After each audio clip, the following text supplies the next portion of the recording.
काल आपण C S S animation पर्यंत आलो होतो. आज आपण हे सर्व पुढे जे आहे टूलटिप आणि हे सर्व बघूया. टूलटिप म्हणजे काय, की असं होवर केल्यानंतर बघा हे असं टूलटिप टेक्स्ट लिहिलं आहे तसं ते एक दिसतं. त्याला टूलटिप बोलतात. हा टूलटिप टॉपला आहे, हा राईटला आहे, हा बॉटमला आहे आणि हा लेफ्टला आहे. तर आता हे सी एस एसने आपण कसं करायचं, तर ते ते आहे याच्यामध्ये. ते आपण बघूया कसं करतात. आता इथे होवर मी केलाय तर याच्यावर राईटला टूलटिप येतोय. ठीक आहे. तर सर्वात पहिल्यांदा HTML बघायचं. इथे होवर मी लिहिलंय तर काय लिहिलंय, टूलटिप क्लासमध्ये होवर मी लिहिलंय आणि त्याच्या आतमध्ये स्पॅन क्लास एक बनवलाय टूलटिप टेक्स्ट म्हणून आणि त्यामध्ये टूलटिप टेक्स्ट लिहिलंय. आता टूलटिप ह्याला काय CSS दिलंय तर ते आपण बघूया. हे बघा, टूलटिपला काय जस्ट पोझिशन रिलेटिव्ह दिली आहे, डिस्प्ले इनलाईन दिलंय आणि बॉर्डर दिली आहे. बाकी काय नाही. पोझिशन रिलेटिव्ह इम्पॉर्टंट आहे, ते मी सांगतो का. तर पोझिशन रिलेटिव्ह मेन्शन केली आणि त्याच्यानंतर जो आतमधला क्लास आहे, हा जो टूलटिप टेक्स्ट म्हणून आहे, तो त्याला काय CSS दिलं त्याने, की विजिबिलिटी हिडन. हिडन म्हणजे तो दिसणार नाही. ठीक आहे. विड्थ दिली आहे, त्याला बॅकग्राऊंड ब्लॅक दिलाय आणि कलर दिलाय आणि टेक्स्ट अलाइन सेंटर दिलाय आणि बॉर्डर रेडियस दिलाय. आणि बघा होवर केल्यानंतर बघा बॉर्डर रेडियस दिलाय 6 पिक्सल आणि पॅडिंग दिले. तो असा दिसतोय. ठीक आहे. आता आता काय केलंय, टूलटिप पोझिशन आहे ना, ती पोझिशन ऍब्सोल्यूट केलंय आणि झेड इंडेक्स 1 केलंय. इकडे बघा, झेड इंडेक्स 1 केलंय. ठीक आहे. झेड इंडेक्स 1 म्हणजे काय, डिफॉल्ट झेड इंडेक्स 0 असतं. 1 मध्ये त्याच्या वर आलं. जो टूलटिप आहे याच्यावर होवर केल्यानंतर तो वर दिसला पाहिजे, त्यासाठी झेड इंडेक्स 1 केलाय. आणि पोझिशन इथे ऍब्सोल्यूट दिल्यामुळे इथे इथे रिलेटिव्ह दिली आहे. इथे फर्स्ट क्लासला रिलेटिव्ह दिली आणि खाली ऍब्सोल्यूट दिली आहे. हे का दिलंय असं, कारण की हे जर दिली नाही तर हे बरोबर वर्क नाही होणार. हे जेव्हा आपण रिलेटिव्ह मेन्शन केली आहे तर त्याच्या आतमधलं जो ऍब्सोल्यूट पोझिशन आहे ती बरोबर त्या ह्याच्यातूनच चालते, म्हणजे त्या डिव्ह मध्येच अप्लाय होते. त्यासाठी पोझिशन रिलेटिव्ह मेन्शन करावी लागते वरच्या डिव्हला आणि आतमध्ये पोझिशन ऍब्सोल्यूट असेल तर. आणि तिथे टेक्स्ट अलाइन सेंटर दिलाय म्हणून इथे काही सेंटरला अलाइन, सेंटर अलाइन टेक्स्ट आहे आणि हा इथून स्टार्ट झालाय. जो तिथे संपलाय, म्हणजे जो हा संपलाय, काय बोलतात त्याला, हा टेक्स्ट संपलाय, तिथे स्टार्ट झालं पोझिशन ऍब्सोल्यूट दिल्यामुळे. ठीक आहे. हे हे हे झालं टूलटिप. आणि तो कसा केला, विजिबिलिटी हिडन. म्हणजे जर समजा आता आपण हे काढलं तर तुम्हाला कळेल.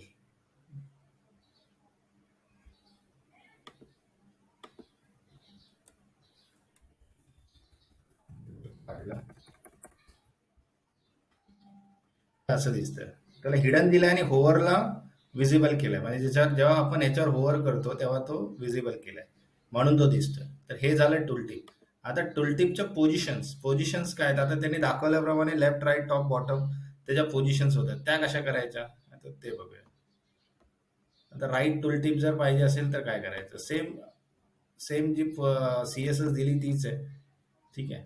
फक्त काय केलंय की टॉपला -5 केलंय, म्हणजे मायनस टॉप केले आणि लेफ्टला 105% केलंय. म्हणजे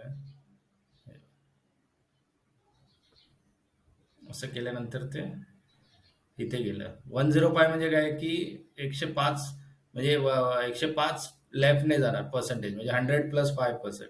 जेवढी विड्थ आहे त्याच्या अजून 5 गेलं पुढे, मग ते राईटला आलं. ठीक आहे. सेम बाकी सेम CSS दिलंय, काही दिलं नाही, फक्त लेफ्ट मेन्शन केलंय. हे झालं पोझिशन, म्हणजे हे पोझिशनने केलंय. आता इथे राईट लिहिलंय, इथे इथे राईट दिलंय. राईट दिल्यामुळे काय झालंय, की इकडे लेफ्ट साईडला आलंय ते. राईट दिल्यामुळे म्हणजे राईटचं पोझिशन कुठून होतं, इथून स्टार्ट होतो, इथून स्टार्ट होतो, म्हणजे ओव्हर केल्यानंतर इकडे येतो असं. तो राईट साईडने लेफ्ट साईडला आला आणि तो पहिला लेफ्टने राईटला गेला लेफ्ट दिल्यामुळे, आणि हा राईट दिल्यामुळे लेफ्ट साईडने राईटला आला. आता सेम टॉपला कसं केलंय त्यांनी बघूया आपण. आता हे मार्जिनने केलंय, हा टॉपला आलाय. टॉपला येण्यासाठी काय केलंय त्यांनी,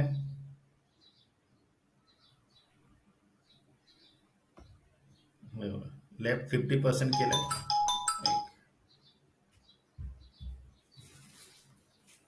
लेफ्ट 50% केलंय.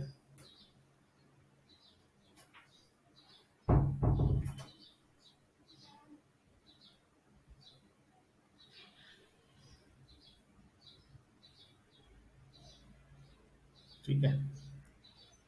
ॲब्सोल्यूट केलंय आणि बॉटम 100% केलंय. बॉटम 100% म्हणजे काय, की इथून बॉटम पासून 100% वर आलाय आणि मार्जिन लेफ्टला ते तिकडे लेफ्ट साईडला मार्जिन मायनस घेतल्यामुळे लेफ्ट साईडला मूव्ह झालाय. इथे आपण 0 केल्यावर तुम्हाला कळेल.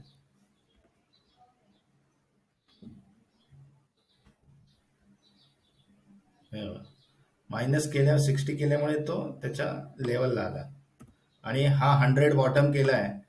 तो तो जर आपण 10 केला तर तो त्याच्यावर ओव्हरलॅप होईल. हा बघा, समजलं. तर हे बॉटमने केलंय, बॉटमने खालून वर घेतलंय. हा झाला टॉपचा. आता बॉटम टूल टिप काय केलंय,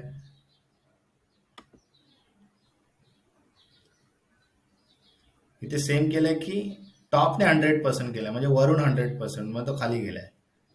ठीक आहे, म्हणजे जी हाईट असेल त्याच्या 100% खालून स्टार्ट होणार टॉपने आणि बॉटमने वरून स्टार्ट होणार. हे असं लेफ्ट राईट टॉप बॉटम केलंय.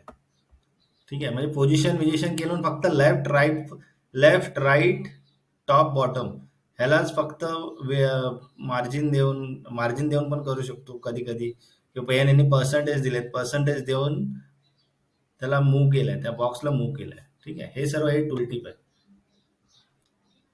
तर आपण आता नेक्स्ट जाऊया. हे सगळं तेच, हे बघा हे टॉपला घेतलंय सगळं. आपण जस्ट पुढे जाऊया. Style images. आता इमेजेस ज्या असतात, तर आता ह्या इमेजेस आहेत, तर खूप जणांना वाटतं की ही इमेज बनवली आहे, म्हणजे एक फोटोशॉप असतो, फोटोशॉपमध्ये इमेज बनवली आहे आणि तीच तीच इथे इन्सर्ट केली आहे. पण हे हे तसं नाही, म्हणजे पूर्वी तसंच करावं लागायचं. पूर्वी काय की हे सर्व नव्हतं, तर मग काय करायचे की जरी नॉर्मल रेडियस जरी असेल इमेजमध्ये, तरी पण त्याला काय करावं लागायचं आपल्याला की एक इमेज फोटोशॉपमध्ये बनवून घ्यावी लागायची. आता काय केलंय, आता कसं कसं करतात ते बघूया. आपण बॉर्डर रेडियस बघितलेलं. बॉर्डर रेडियस काय करतं, म्हणजे बॉक्सला इमेजला रेडियस करतं. आता यांनी काय लिहिलंय, फक्त बॉर्डर रेडियस लिहिलंय 8 पिक्सेल. तर सर्व टॉप राईट बॉटम लेफ्ट जेवढ्या पण पोझिशन्स आहेत त्यांना 8 पिक्सेल अप्लाय झाले, म्हणून इथे कर्व राऊंडेड दिसत आहे. जे राऊंडेड प्लेन नाही दिसत, असे थोडेसे असे कर्व दिसत आहेत. तर ते का दिसत आहेत, फक्त बॉर्डर रेडियस 8 पिक्सेल केल्यामुळे. ठीक आहे, म्हणजे आपल्याला अशी इमेज बनवायची काही गरज नाही. ते फक्त सीएसएस बॉर्डर रेडियस केले की ते आपल्याला पाहिजे तशी ती इमेज बनते. आता यांनी काय केलंय, सर्कलसाठी काय करावं लागतं, 50%. 50% केल्यानंतर सर्कल होतो. हा बघा, ही सर्कल इमेज झाली. इथे 8 पिक्सल केल्यावर अशी झाली आणि 50% केल्यावर कम्प्लीट एक अंडाकृती गोल झाला. आता थंबनेल. थंबनेल इमेज बनवायची असेल तर काय करायचं, म्हणजे जी इमेज आहे त्या इमेजची इथे विड्थ आणि प्रॉपर्टी मेन्शन केली आहे. विड्थ म्हणजे छोटी इमेज आहे, थंबनेल इमेज आहे, तर ती एक विड्थ 150 दिली आहे, पॅडिंग दिली आहे त्याला, बॉर्डर दिली आहे आणि रेडियस थोडीशी 4 पिक्सल दिली आहे, 4 पिक्सल रेडियस दिली आहे, म्हणून हे असं इथे नॉर्मल इथे कर्व दिसतोय. सेम इथे पण तसंच आहे. Thumbnail image as a link, इथे लिंक दिली आहे इमेजला, त्यामुळे होवर केल्यानंतर बघा असं एक बॉक्स शॅडो येतोय. होवर केल्यावर एक शॅडो येते. इथे काय येतं, इथे काय नाही, इथे काय दिलंच नाही सीएसएस, इथे दिल्यामुळे तसं येत आहे. ठीक आहे, हे आपलं सर्व झालंय, म्हणून मी फक्त सीएसएस रीड करतोय. सीएसएस सर्व झालंय, हे इफेक्ट्स आहेत. सीएसएस ऍडव्हान्स म्हणजे हे सर्व बॉर्डर रेडियस आपलं झालंय. आता तुम्हाला काय हे सर्व गोष्टी कळल्या पाहिजेत. हे सर्व बॉर्डर रेडियस कसं काय अप्लाय होतं, हे सगळं प्रॅक्टिस केलं पाहिजे. शॅडो इफेक्ट, आपण शॅडो पण बघितलं, बॅकग्राऊंड शॅडो बघितलं. आपल्याला सीएसएस प्रॉपर्टी ज्या सीएसएस प्रॉपर्टी आहेत त्या पहिल्या समजून घ्यायच्यात आणि त्या आपल्याला फक्त अप्लाय करायच्यात. फक्त आता जर इफेक्ट कोणता, हा असा इफेक्ट तुम्ही बघितला कुठेतरी दुसऱ्या साईटवर, कोणीतरी सांगितलं की मला असा इफेक्ट हवाय, तर हे तुम्हाला समजलं पाहिजे की हा ओके, हे रेडियसने केलंय किंवा बॉर्डरने केलंय किंवा इमेज ग्रे, म्हणजे समजा हे आपल्याला एक ब्लॅक अँड व्हाईट इमेज दिसते समजा, तर ग्रे स्केल केलंय. तर हे सगळे आपल्याला कळलं पाहिजे. मग आता आपल्याला ते कळल्यानंतर आपण सीएसएस लिहितो, त्यामुळे सीएसएसच्या प्रॉपर्टी आपल्याला माहित पाहिजे. ठीक आहे, आता त्याच्यानंतर पुढे रिस्पॉन्सिव्ह इमेजेस.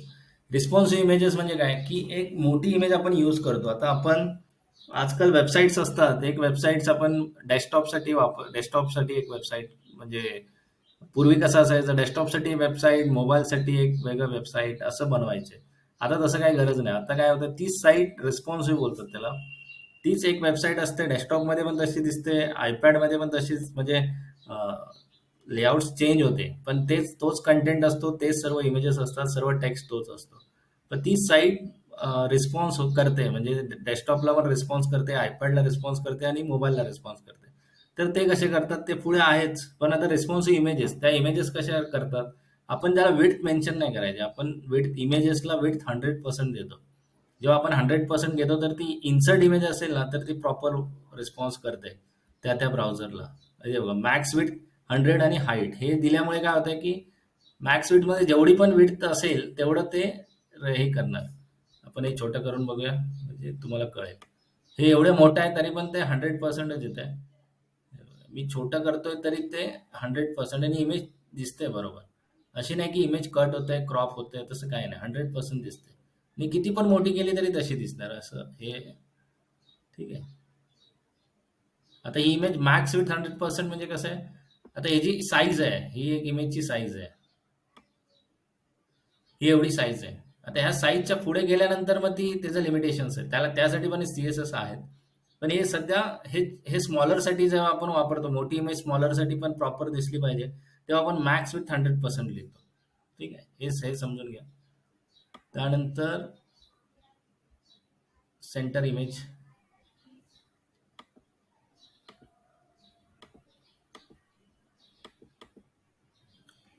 आता काय केलं याने, डिस्प्ले ब्लॉक. आपण ही पण प्रॉपर्टी, हे पण आपण सीएसएस बघितलं. मार्जिन ऑटो, जेव्हा कोणता एलिमेंट आपल्याला सेंटर घ्यायचं असेल तेव्हा आपण त्याला मार्जिन ऑटो लिहितो. मार्जिन ऑटो म्हणजे काय, की ऑल साइड ऑटो असतं, टॉप राईट बॉटम लेफ्टला ऑटो असतो, तो आता सेंटरला येतो. तर यांनी काय केलंय, की मार्जिन लेफ्ट ऑटो लिहिलंय, मार्जिन राईट ऑटो दिलंय. ठीक आहे, म्हणजे दोन साईडनेच त्यांना सेंटर करायचं आहे. म्हणजे टॉप टॉप बॉटम सेंटर नाही करायचं, म्हणून मार्जिन ऑटो दिलं. लेफ्ट आणि राईटला मेन्शन केलं ऑटो, आणि डिस्प्ले ब्लॉक केलं इमेजला. मग ती इमेज बघा अशी दिसते. ठीक आहे, जेवढी इमेजची विड्थ आहे, विड्थ दिली 50%, म्हणजे ती सेंटरला आली. जेवढ्या पण आपलं साईज असेल त्या साईजच्या बरोबर 50%ला जाऊन ते सेंटर होणार. ठीक आहे. आता त्यानंतर, आता हे हे सगळे इफेक्ट्स आहेत. हे काय केलंय, हे बॉक्स शॅडो दिलाय, याला बॉक्स शॅडो दिलाय. हे जे इफेक्ट दिसत आहे, इमेज आहे, नंतर टेक्स्ट आहे, आणि जरा शॅडो शॅडो दिसत आहे, त्याला शॅडो दिली आहे इमेजला. म्हणजे त्या डीवला, पॉलराइडला शॅडो दिली आहे. इमेज विथ 100% केली आहे. ठीक आहे, टेक्स्ट सेंटर केलाय हा. हे सर्व सीएसएस ने कंट्रोल केलंय. आता ओपॅसिटी, आपण ओपॅसिटी बघितलेलं, की ओपॅसिटी एलिमेंट सीएसएस मध्ये, की ओपॅसिटी 0.2. तर हे इमेजला अप्लाय असा असा झालाय ओपॅसिटी इमेज. ठीक आहे, ओपॅसिटी 5 अशी दिसते, आणि डिफॉल्ट ओपॅसिटी अशी असते. म्हणजे ओपॅसिटी ट्रान्सपरन्सी कमी कमी होते, 50% कमी, आणि ही ही 20% आहे. म्हणजे ही 100% असेल तर ही 50% आणि 20%. तर ती तशी ओपॅसिटी वर्क होते. हे हे पण आपण बघितलेलं, इमेजचा टेक्स्ट बघितलेला, सेंटर हा असेल, टॉप राईट हा असेल, बॉटम राईट हा असेल, बॉटम लेफ्ट असं इथे असेल, आणि इकडे टॉप लेफ्ट असेल. तर ह्या पोझिशन्स तर समजूनच घ्यायच्यात. ह्या सर्व ठिकाणी आपल्याला अप्लाय होतात. हे आपल्याला बॉर्डरला, मार्जिनला, पॅडिंगला, पोझिशन्सला, सर्व ठिकाणी पेजेसमध्ये पण बॅकग्राऊंड पोझिशन्स असतात, त्याला पण हे सर्व अप्लाय होतात. त्यामुळे या पोझिशन आपल्याला समजूनच घ्यायच्यात नीट. ठीक आहे. आता ग्रे स्केल फिल्टर मी बोललो ना, आता ग्रे स्केल म्हणजे जी इमेज आहे, ओरिजिनल इमेज कलरफुल आहे, आणि बाकीच्या इमेज आहे ते ग्रे स्केल कशी करतात ते ते बघूया आपण. एक नॉर्मल इमेज आहे. आता इथे काय केलंय, की इमेज आहेत, एवढ्या सगळ्या इमेजेस आहेत. किती आहेत, 1 2 3 4 5 6 7 8 9 10, एक 11 इमेजेस आहेत. तर या इमेजेसने काय केलंय, त्याने फर्स्ट एक एक वेगळे क्लास दिलेत. पहिल्याला फिल्टर ब्लर 4 पिक्सल केलंय. पहिल्या इमेजला काय केलंय, एक डिफॉल्ट इमेज आहे, पहिली डिफॉल्ट आहे. नंतरला ब्लर दिलाय, ब्लरवाला जो बघा असा ब्लर दिसतोय. ठीक आहे. त्यानंतर कॉन्ट्रास्ट दिलाय, हा बघा कॉन्ट्रास्ट किती दिसतंय, एकदम असं डार्क दिसतोय. त्यानंतर काय ग्रेस, कॉन्ट्रास्ट नंतर काय आहे? Okay, ह्याला पण कॉन्ट्रास्टच आहे. ही नॉर्मल इमेज आहे, ह्याला नंतर ग्रे स्केल केलाय. ठीक आहे. म्हणजे हे सगळे बघा इथे हे केलंय, काय केलंय फक्त इथे हेच लिहिलंय की फिल्टर दिलाय, फिल्टर इफेक्ट असतात. ब्लर 4 पिक्सल, ब्राईटनेस 250, म्हणजे 100%च्या अजून ब्राईटनेस 250% ब्राईटनेस होणार. परत कॉन्ट्रास्ट 180% कॉन्ट्रास्ट होणार. नंतर ग्रे स्केल, ग्रे स्केल म्हणजे ब्लॅक अँड व्हाईट, ही बघा ब्लॅक अँड व्हाईट इमेज आहे ग्रे स्केल. आता ह्यू रोटेट, म्हणजे ही हा एक तो इफेक्ट आहे ह्यू रोटेट म्हणून. नंतर इनवर्ट, ओपॅसिटी, ओपॅसिटी 100%, ही बघा ही ओपॅसिटी 100%. ठीक आहे. तर हे सगळे इफेक्ट्स आहेत, हे सर्व इफेक्ट्स हे आपल्याला समजून घ्यायचे, हे प्रॉपर्टी आपल्याला समजून घ्यायचं आहे. सीएसएस म्हणजे काय, आपल्याला जी काय प्रॉपर्टी आहे ती समजून घ्यायची आणि ती अप्लाय करायची. आणि हे हे खूप इझी असतं. म्हणजे हे काय असं नसतं की तुम्ही एकदा लिहिलं की लिहिलं. तुम्हाला असे टूल्स असतात, त्या टूल्समध्ये सजेशन येतं. तुम्ही जरी समजा फिल्टर लिहिलं आणि कोलन लिहिलं की ऑटोमेटेड तुम्हाला येतं की काय द्यायचंय तुम्हाला, ब्राईटनेस करायचं, कॉन्ट्रास्ट करायचं, तर ते सजेस्ट करतं. त्यामुळे पण तुम्हाला कसं आहे, थोडं इझी असतं की तुम्ही लक्षात जरी नसेल तरी तुम्ही फिल्टर टाकलं आणि कोलन टाकलं तरी समजतं आपल्याला. ते आपण बघणार आहोत, ते कसं काय करायचं ना. हे सर्व झाल्यावर आपण ते टूल्समध्ये कसं सीएसएस आपण अप्लाय करू शकतो टेम्पररी, आणि वेगवेगळे सीएसएस काय असतात ते आपल्याला तिथे कळतात. तर असे टूल्स आहेत. म्हणजे असं काय नाही की प्रत्येक गोष्ट लक्षात ठेवायची, पण कॉन्सेप्ट आपल्याला कळला पाहिजे, लॉजिक आपलं क्लिअर झालं पाहिजे, बाकी काय नाही. आता इमेज होवर होवर आहे. एक एक मिनिट हा, एक मिनिट. हा, इमेज ओव्हरले म्हणजे काय की आता इमेज आहे, आपण इमेज सीएसएस ने टाकतोय. आता हे ओव्हरले म्हणजे काय, त्या इमेजच्या वर आपल्याला काय इफेक्ट्स द्यायचे आहेत, तर ते कसे करायचे. आता इथे काय फेड इन टेक्स्ट, इथे ओव्हर केल्यानंतर टेक्स्ट दिसतोय. इथे ओव्हर केल्यानंतर एक बटन दिसतं, म्हणजे तेवढी इमेज पण दिसते. इथे तर काहीच इमेज दिसत नाही. इथे बॅकग्राऊंड कलर दिलाय आणि टेक्स्ट दिलाय. आणि इथे काय केलंय, एक बटन दिलंय आणि ती ओपॅसिटी केली, ती ओपॅसिटी थोडीशी कमी केली आहे असं. आणि इथे काय केलं, इथे इफेक्ट दिलाय. म्हणजे हा पहिल्यासारखाच आहे, फक्त तो एक हे दिलाय, इफेक्ट दिलाय, तो वरून खाली येतो तो इफेक्ट दिलाय, स्लाइड इफेक्ट दिलाय. ठीक आहे. आता इथे काय, इथे इथे बॉटम स्लाइड बॉटम पासून वर आहे. हा स्लाइड लेफ्ट टू राईट आहे, हा राईट टू लेफ्ट आहे. समजलं. तर हे इफेक्ट आहे.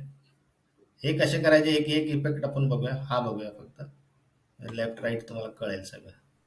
आता काय केलं यांनी की स्लाइड ओव्हरले फ्रॉम टॉप, म्हणजे टॉप वरून खाली येतोय. तर इथे ओव्हरले क्लास दिलाय. आता आपण पहिला एचटीएमएल बघायचं, कधी पण एचटीएमएल समजून घ्यायचं. एचटीएमएल मध्ये काय केलं, इमेज केलं आणि इमेजच्या बाहेर क्लास ओव्हरले कॉल केलाय. नीट समजून घ्या कसं केलंय. एक कंटेनर घेतलाय क्लास, कंटेनर मध्ये इमेज टाकलाय, इमेज मध्ये ओव्हरले बनवलाय आणि ओव्हरले मध्ये टेक्स्ट टेक्स्ट लिहिलाय, त्याच्यामध्ये पण एक डिव बनवलाय आणि टेक्स्ट लिहिलाय. तर हे हे झालं एचटीएमएल. आता स्टाईल कसं केलंय, तर सर्वात पहिलं कंटेनर, मग कंटेनरचं काय स्टाईल दिली आहे ती बघायची. कंटेनरला काय दिलंय, जस्ट नॉर्मल त्याला 50% दिलंय आणि पोझिशन रिलेटिव्ह दिली आहे. मी तुम्हाला पहिलंच सांगितलं की जेव्हा अब्सोल्यूट आपण आतमध्ये लिहितो, तर त्याच्या मेन एक जो कॉमन क्लास वरचा क्लास असतो त्याला रिलेटिव्ह मेन्शन करणं गरजेचं असतं, कारण की ते पोझिशन ऍब्सोल्यूट मग प्रॉपर वर्क होत नाही त्यासाठी. आता इमेजला काय केलंय त्याने, इमेजला पण डिस्प्ले ब्लॉक केला. इमेज जो टॅग आहे तो इनलाईन टॅग आहे. तो त्यांनी त्याला इनलाईन काढून त्याला डिस्प्ले ब्लॉक केलं. समजलं. आपण शिकलेलो की इमेज टॅग काय आहे, इनलाईन आहे की ब्लॉग एलिमेंट आहे. तर ते इनलाईन एलिमेंट आहे, पण त्याला त्यांनी ब्लॉग एलिमेंट केलं. आणि विड्थ दिली 100%, हाईट ऑटो दिली. सेकंड ओव्हरलेला पोझिशन ऍब्सोल्यूट दिली आहे आणि त्याला बॉटम 100% दिलाय. ठीक आहे. आणि लेफ्ट 0 आणि राईट 0 दिलाय आणि बॅकग्राऊंड कलर दिलाय. ओव्हरफ्लो हिडन दिलाय. विड्थ 100%, हाईट 0 आणि ट्रान्झिशन इफेक्ट दिलाय 0.5 सेकंड इज. म्हणजे तो इफेक्ट येतो ना, तो टॉप टू बॉटम. हे बघा, पोझिशन दिल्यामुळे त्याला काय केलंय, बॉटम 100% केलंय. म्हणजे हा इथून इथे कम्प्लीट येतोय. जर आपण तुम्हाला हे समजायचंय ना, तर पहिला ओव्हरफ्लो हे काढायचं, म्हणजे त्याला कळेल कसं सीएसएस दिलंय. हे पण काढावं लागेल.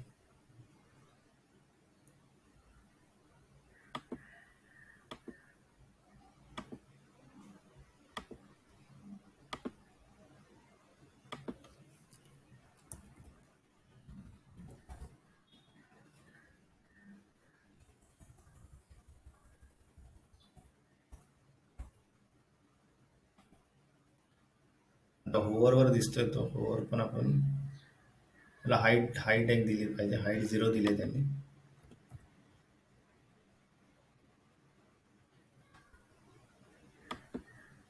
हे आपल्याला समजलं पाहिजे कसं काय वर्क होतं.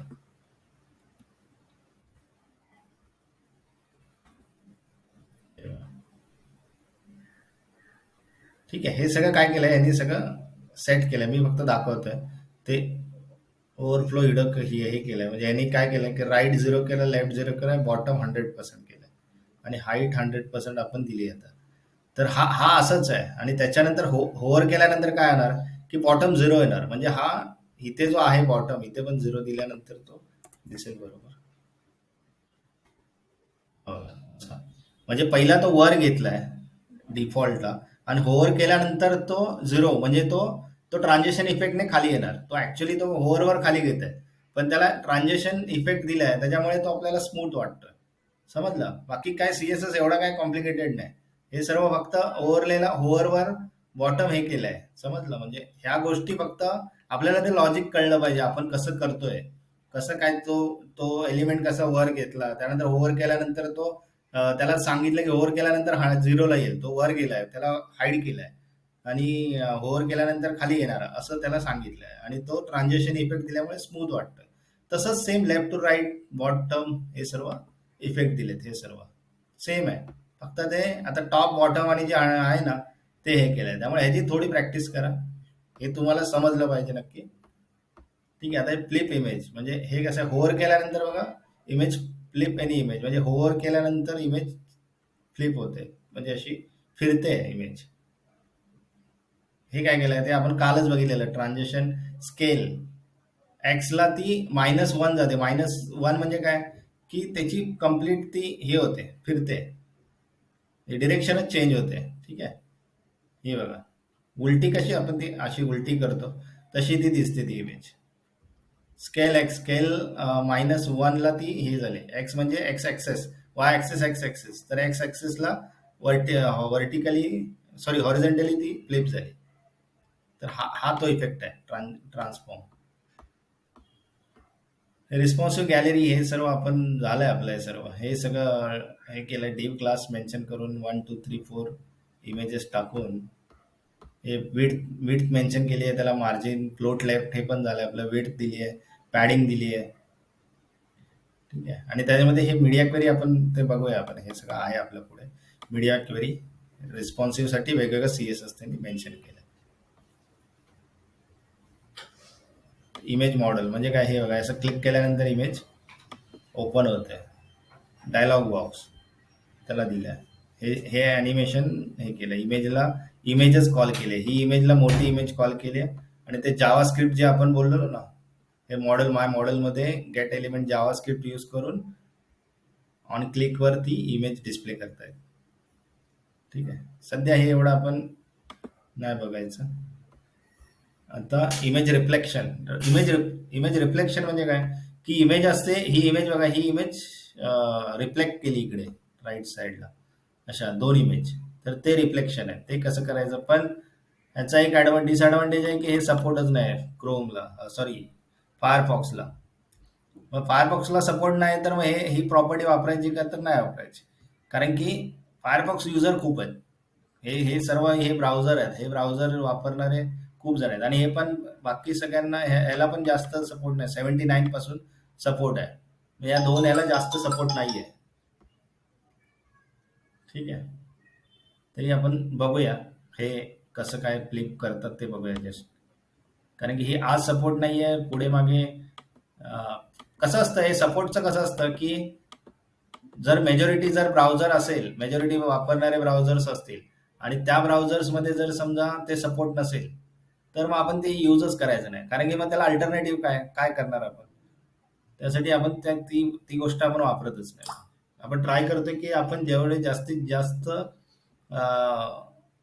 टॅग असतील ते सपोर्ट सर्व ब्राउझर सपोर्ट असतील. मग आपल्याला पण जास्त हे नको की हे हा कोड ह्या ब्राउझरला चालत नाही मग त्यासाठी वेगळं काहीतरी करा. असं काही करायची गरज नसते. आता इथे काय केलंय की यांनी वेबकिट म्हणजे काय माहितीये का. हे वेबकिट जे आहे ना हे पर्टिक्युलर ब्राउझरसाठी आहे. हे क्रोम आहे ना क्रोम ब्राउझरसाठी हे एक्सटेन्शन आहे. म्हणजे आपल्याला फक्त पर्टिक्युलर क्रोमलाच आपल्याला अप्लाय करायचं CSS. तर हे वेबकिट लिहितो आपण. म्हणजे ते पर्टिक्युलर ब्राउझरसाठी अप्लाय होण्यासाठी ते CSS हॅक्स आहेत हे सर्व. तर हे वेबकिट लिहिलं. WebKit box reflect below. म्हणजे बॉक्स रिफ्लेक्ट बिलो म्हणजे काय की इमेजच्या खाली हे होते. आता इथे दिसत नाही कारण की याला हाईट तेवढी नाहीये म्हणून. पण जर हाईट जर दिली, याला जर आपण बॉडीला हाईट दिली, आपण हाईट देऊया थोडीशी.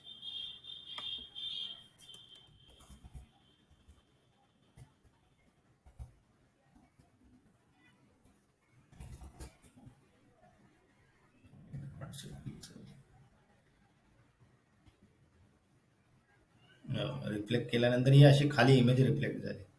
ठीक आहे. बिलो पोझिशन केली फक्त बिलो. आता इथे काय राईट म्हणजे काय राईट लावणार. ही बिलोला झाली तर ही राईट लावणार. ही राईटला झाली.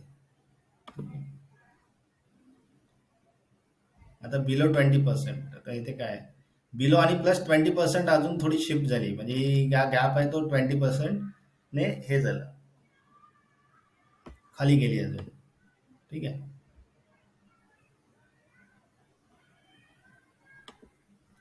इथे काय ही काय केलंय, रिफ्लेक्ट बिलो पण केलंय आणि त्याच्यानंतर त्याला ग्रेडियंट इफेक्ट दिलाय. लायनर आपण कालच बघितलेलं. Linear effect, top to bottom effect, त्याला 0-0 दिलाय. त्याच्यामुळे ते काय दिसतंय, ही थोडंसं ओपॅसिटी दिसणार. म्हणजे ग्रेडियंट सारखं काहीतरी असं समज इफेक्ट असा दिसणार तो, टॉप टू बॉटम. ठीक आहे. मग त्याच्यानंतर ऑब्जेक्ट फिट बघूया आपण. आता ऑब्जेक्ट फिट म्हणजे काय की हे ऑब्जेक्ट आहे. एक इमेज म्हणजे काय, एक ऑब्जेक्ट आहे. ठीक आहे. ती प्रॉपर्टी आहे. तर ऑब्जेक्ट फिट काय करतं की इमेज असेल किंवा व्हिडिओ असेल तर तो रिसाईज करायचा. म्हणजे हे प्रॉब्लेम्स असतात. आपण आता इमेज वापरतो किंवा व्हिडिओज वापरतो तर ते आपल्याला पर्टिक्युलर एका एरियामध्ये आपल्याला ते सेट करायचे असतात. तर ते कसे करायचे, तर ते कधी कधी सेट केल्यानंतर बॅकग्राऊंड इमेज असेल तर ते प्रॉपर सेट होत नाही. तर त्यासाठी ते कसे करायचे, तर त्यासाठी हे ऑब्जेक्ट फिट येथे आहे. आता ते आपण बघूया कसं करायचं. आता ही एक इमेज आहे. हे जस्ट एक इमेज दिली आहे. इमेज कॉल केली आणि विड्थ दिली आहे 400 आणि हाईट दिली आहे 300. ठीक आहे. आणि इमेज डिस्प्ले केलं आहे. बाकी काय केलं नाही. हे बेसिक एक इमेज आहे. एक एक्झाम्पल म्हणून दिलं आहे. आता ऑब्जेक्ट बघूया आपण कसे आहेत. आता ऑब्जेक्ट म्हणजे काय केलं, फक्त इथे दिलेलं ऑब्जेक्ट फिट कव्हर. कव्हर म्हणजे आपण कालच बघितलेलं. कव्हर म्हणजे काय, तो जो एरिया असेल तेवढा तो पूर्ण एरिया कव्हर करत आहे. तर तो ऑब्जेक्ट आहे तो तो पूर्ण कव्हर केला त्या इमेजचा. जेवढा 200 आणि 300 200 आणि 300 हाईट वाला एरिया आहे. ठीक आहे. तर तेवढा तो एरिया त्याने कव्हर केला. Fit object. इमेजची साईज तर खरी किती आहे, 400 आहे. विड्थ आणि हाईट 300 आहे. पण ती हाईट बरोबर झाली आणि विड्थ पण बरोबर झाली. म्हणजे ती कव्हर केला त्याने. इमेज जरी मोठी असली तरी त्याने कव्हर केला. तर त्याच्यामध्ये किती प्रकार आहेत. एक कव्हर आहे, कंटेंट आहे आणि फील आहे. आणि नन म्हणजे आपल्याला नाही, नसेल तर नाही, म्हणजे दाखवायचं नसेल, रिसाईज करायचं नसेल तर नन. आणि स्केल डाऊन म्हणजे तो आपल्याला म्हणजे ते स्केल आपण नन आणि कंटेंट इथे करू शकतो. ते आपण बघूया ऑप्शन. आता कंटेंट म्हणजे काय, जेवढा असेल ना तेवढंच ते डिस्प्ले होणार. आता इथे काय केलंय, कंटेंट केल्यामुळे काय दिसतंय की इमेजची विड्थ 200 आहे आणि हाईट 300 आहे. आणि इथे लिहिले कंटेंट. कंटेंट केल्यामुळे काय होत आहे की तो 200 आणि 300 मध्ये बसत नाही. त्याची हाईट आहे ना, मे बी 200च घेत आहे. त्यामुळे ते बघा हे असं दिसतंय. ते इक्वल दिसतंय. का दिसतंय, कारण की ते कंटेंट जेवढे आहे तेवढीच दिसते. त्याला त्याला ते समजत नाही मग की कसं किती स्पेस घ्यायचं आणि किती काय करायचं. कंटेंट म्हणजे जेवढी साईज आहे तेवढीच ती इमेजला प्रपोर्शनली कमी करतो आणि तो डिस्प्ले करतो. तर ते झालं कंटेंट. हे आपण काल बघितलेलं कंटेंट पार्ट. आता फील म्हणजे बघूया आपण. आता फील म्हणजे काय की जेवढा असेल एरिया तेवढा त्याने फिल केलं. जी इमेज आहे तेवढा त्याने फिल करून टाकलं. हे इमेजचा जेवढा हे वेळ दिली आहे इमेजला तेवढ्या इमेजमध्ये त्याने फिल केलं. ठीक आहे. आता नन नन म्हणजे काय, नाही, जर आपल्याला अप्लायच नसेल करायचं. हे डिफॉल्ट नन दिलंय तर ती ती काय नाही. म्हणजे ते काहीच नाही, म्हणजे जे अप्लायच होत नाही, समजलं? जे आहे तसं ते डिस्प्ले करते. 200 आणि 300 मध्ये जशी इमेज दिसेल तशी ती दिसते.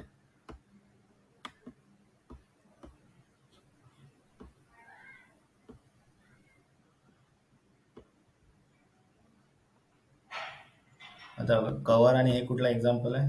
ऑब्जेक्ट फिल आणि हे कवर. आता इथे बघा, हे एक्झाम्पल आहे ना, हे फिटचं आहे, ऑब्जेक्ट फिट. ऑब्जेक्ट फिट म्हणजे कसं झालंय बघा, ही इमेज आहे ना, ही प्रॉपर फिट झाली आहे. ही जो हा जो आहे इमेज, तर ही ही बरोबर फिट झाली आहे. तेवढीच इमेज आहे. आणि ही पण, हे पण तेवढीच इमेज आहे. ठीक आहे. पण आता इथे इथे बघा, ही इमेज थोडी कट झाल्यासारखी, इथे इथे इमेज थोडी वेगळी वाटते, इथे वेगळी वाटते. इथे कट झाली आहे आणि इथे इथे पण कट झाली आहे. समजलं? आपण बघूया.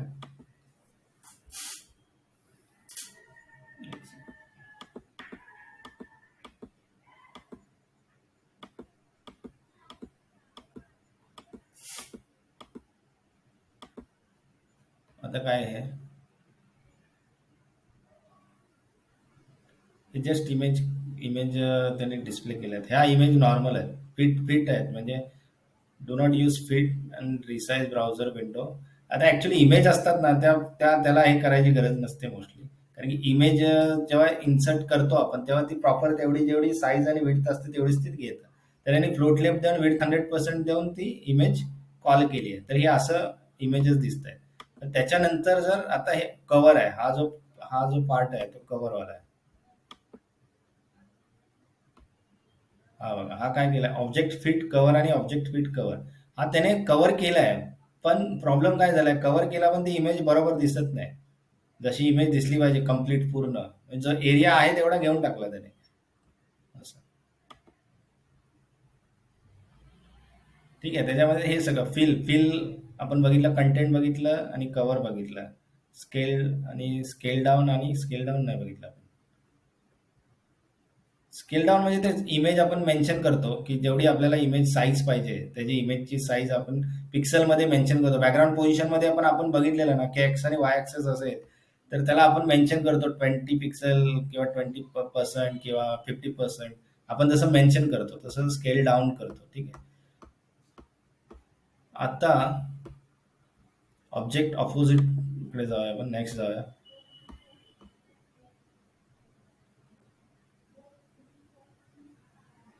सेम ह्याच्यामध्ये पण तेच आहे, की हे बघा, ऑब्जेक्ट फिट आहे की कव्हर आहे, हे तेच आहे. ऑब्जेक्ट ऑब्जेक्ट फिट कव्हर म्हणजे जेवढी जेवढी साईज आहे तेवढी विड्थ आहे, त्याच्यामध्ये ती इमेज कव्हर झाली, पूर्ण एरिया त्याने कव्हर केला.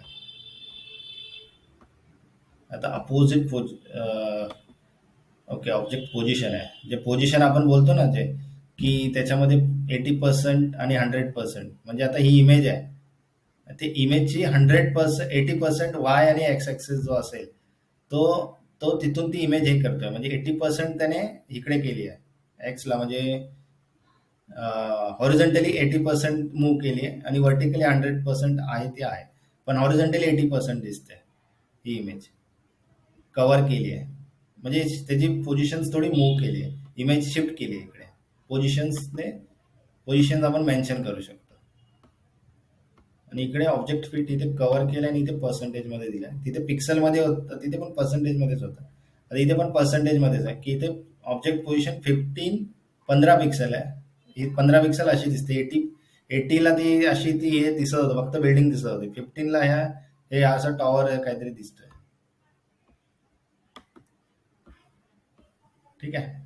तर हे object fit, object position. Object fit म्हणजे आपण सर्व बघितलं आणि पोझिशन्स मध्ये बघितलं. हे बघा, एक्स आणि वाय कॉर्डिनेट्स असतात, त्याला आपण पोझिशन्स मूव्ह करू शकतो आणि हे रिसाईज करू शकतो. इमेजवर थोडा आपल्याला कंट्रोल पाहिजे असेल, की कशी दिसली पाहिजे, तर ते हे करू शकतो. जर ती ऍक्च्युली छोटी इमेज असेल ना, खूप म्हणजे काय असतं, की छोटी इमेज वापरतात आणि ती 100% करतात, तेव्हा त्या गोष्टी आपण कव्हर, कंटेंट ह्या सगळ्या गोष्टी आपण वापरतो. नंतर नेक्स्ट जाऊया आपण. मास्किंग. मास्किंग म्हणजे मला वाटतं तुम्ही बघितलं असेल, की एक हे सी एस एस मध्ये आपण मास्किंग करू शकतो. की एखादे दोन एलिमेंट्स असतील त्याला असं एकावर एक ठेवून ते डिस्प्ले करतात. म्हणजे आता उदाहरणार्थ की हा लोगो आहे, W3 स्कूल्स लोगो आहे आणि खालची इमेज आहे. हे दोन वेगवेगळे इमेजेस आहेत. ठीक आहे, पण याला मर्ज करून त्याला मास्किंग केलंय. तर हे मास्किंग करून असं केलंय, काय केलंय की ह्या लोगो मध्येच ही इमेज दिसते, बाकीचं इमेज काय दिसत नाही. W3 स्कूल्स दिसते, पण बाकीचं काय कुठे किती इमेज दिसत नाही. जेवढी ती, त्याला मास्किंग इफेक्ट बोलतात. हा मास्किंग इफेक्ट आहे. तर ते सीएसएस मध्ये कसं करतात ते आपण बघूया.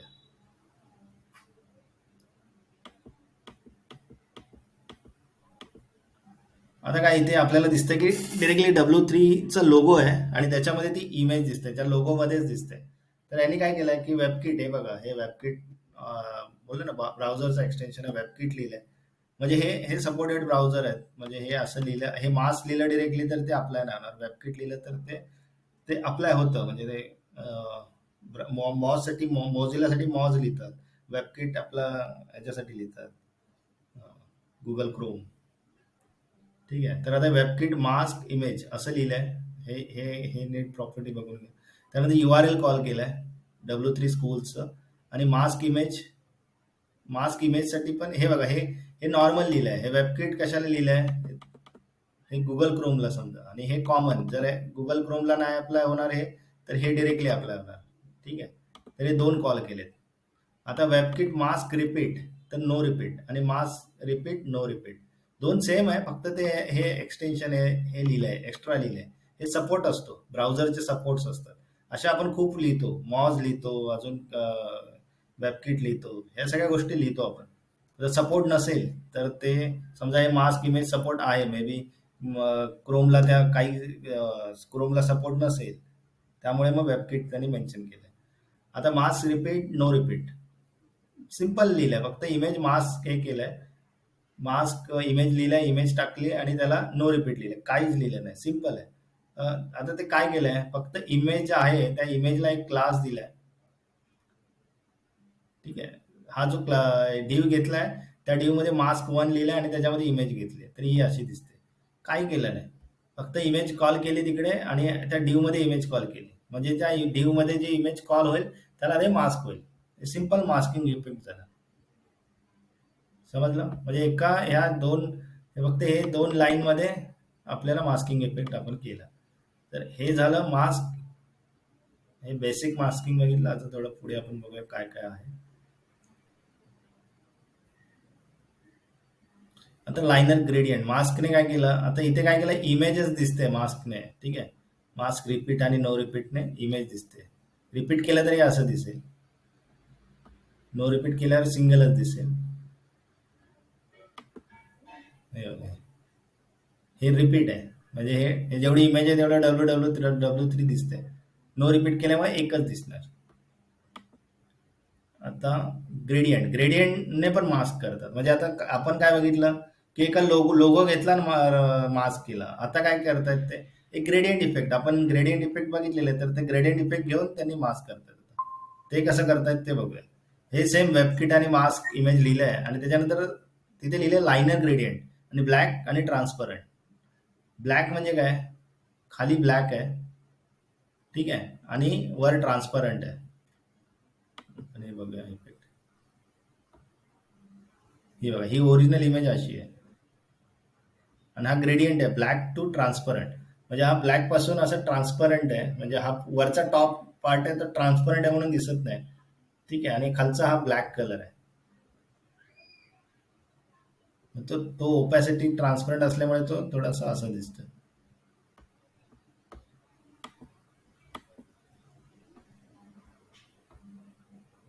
हे पण ग्रेडियंटनेच केलंय आणि त्याच्यावर टेक्स्ट कॉल केलाय. आता सर्कल केलाय. सर्कलसाठी काय केलंय त्यांनी की सर्कल ग्रेडियंट दिलाय, सर्कल ग्रेडियंट दिलाय आणि त्यातमध्ये ब्लॅक 50% केलाय. आणि RGB हे हे ही व्हॅल्यू आहे, ओपॅसिटी जे आपण बोलतो ना, RGBA 000, ही ही याची आहे, ब्लॅक कलरची व्हॅल्यू आहे आणि त्याला 0.5 कलर आहे, तो 0.5 ओपॅसिटी आहे. ठीक आहे, आणि तो 50% आहे. त्यामुळे हे असा दिसतोय बघा, हे सर्कल, प्रॉपर सर्कल दिसतोय. ओपॅसिटी दिल्यामुळे सेंटरला तो प्रॉपर जो 50%चा सर्कल दिसतोय. ऍक्च्युली ती ट्रान्सपरन्स हे आहे, म्हणजे 50% ट्रान्सपरन्सी आहे ना, म्हणून तो तसा दिसतोय खरा.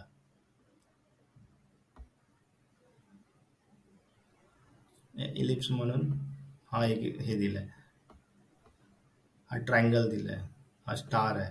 तर हे सगळे इफेक्ट आपण वापरू शकतो. तर हे थोडं रेफर करा तुम्ही. आता आपण थोडं पटपट जाऊया थोडं. बटन बघूया. बटन्स आपण बघितले, जे आपण फॉर्म्समध्ये बघितले बटन करतो, किंवा ए टॅगने आपण ए ए लिंकला पण आपण बटन क्रिएट करू शकतो. तर त्याला बटनला आपल्याला स्टाईल करायचं असेल तर आपण काय करतो, की त्या बटनला आपण प्रॉपर स्टाईल करतो. ते सीएसएस ने करतो. ते कसं करतो, आता हे जे बटन दिसतंय त्याला बॅकग्राऊंड कलर दिलाय, बॅकग्राऊंड कलर ग्रीन दिलाय, त्याला बॉर्डर नाहीये. हे डिफॉल्ट बटन असं असतं. हे जर आपण ह्याच्यामध्ये बघतो ना, फॉर्म मध्ये आपण बटन बनवतो, तर हे डिफॉल्ट बटन असं दिसतं. त्याला हे सीएसएस बटन बाजूला लिहिलंय. तसं बनवायचं तर काय करायचं असतं, तर त्याला सर्वात पहिल्यांदा काय, त्याला बॅकग्राऊंड कलर दिला. त्यानंतर त्याची बॉर्डर डिफॉल्ट असते ती काढली, नन केली. त्यानंतर कलर व्हाईट दिला. कलर म्हणजे जो टेक्स्ट कलर आहे तो व्हाईट दिला.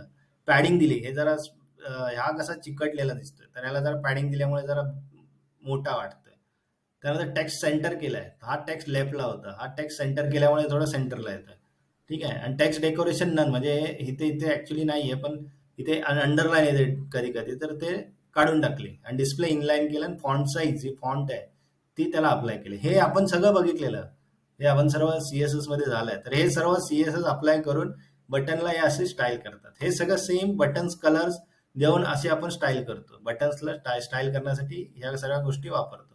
वेगवेगळे कलर्स वापरायचे, पॅडिंग वापरायची, फॉन्ट साईज वापरायची, लाईन हाईट वापरायचे. ठीक आहे. हे सर्व आपण वापरतो. आता इथे फॉन्ट साईज आहे, ही बघा. ही फर्स्ट बटनला 10 पिक्सल आहे, सेकंडला 12 आहे, 16 आहे, 20 आणि 24. तर असे साईजेस आपण साईज केल्यानंतर त्याची साईज वाढते, बटनची पण साईज वाढते. ठीक आहे. आता पॅडिंग, ही बघा, ही पॅडिंग आहे. ही 10-20 पॅडिंग आहे पहिल्यांदा. हे आपण बघितल्याप्रमाणे दोन जर पॅडिंग असेल, तर पहिली असेल ती टॉप बॉटमला असते, आणि दुसरी असते ती लेफ्ट राईटला असते. आता ही 10 टॉप बॉटम आहे, 24 लेफ्ट राईट आहे. Same 10 12 top bottom, 28 left right. हे 40 लेफ्ट राईट, इथे 16 लेफ्ट राईट, आणि इकडे 16 ऑल 16. एकच असेल तर ऑल सगळ्यांना 16. आता राउंडेड, हे पण आपण बॉर्डर रेडियस मध्ये बघितलेलं, की बटनाला पण आपल्याला राउंडेड करायचं. तर एक एक नॉर्मल राऊंड इफेक्ट आहे, तर तो 2 पिक्सल आहे. सेकंडला 4 पिक्सल आहे. नंतर थर्डला तो 8 पिक्सल आहे, थोडा जास्त आहे. 12 अजून थोडा जास्त आहे 8 पेक्षा. आणि गोलच करायचं तर सरळ राऊंड 50% केलाय, म्हणजे तो 50% सर्कलमध्ये येऊन जातो तो. ठीक आहे. आता कलर बटन बॉर्डर, हे काय केलंय, बॉर्डर दिलाय, म्हणजे बॅकग्राऊंड कलर नाही दिले.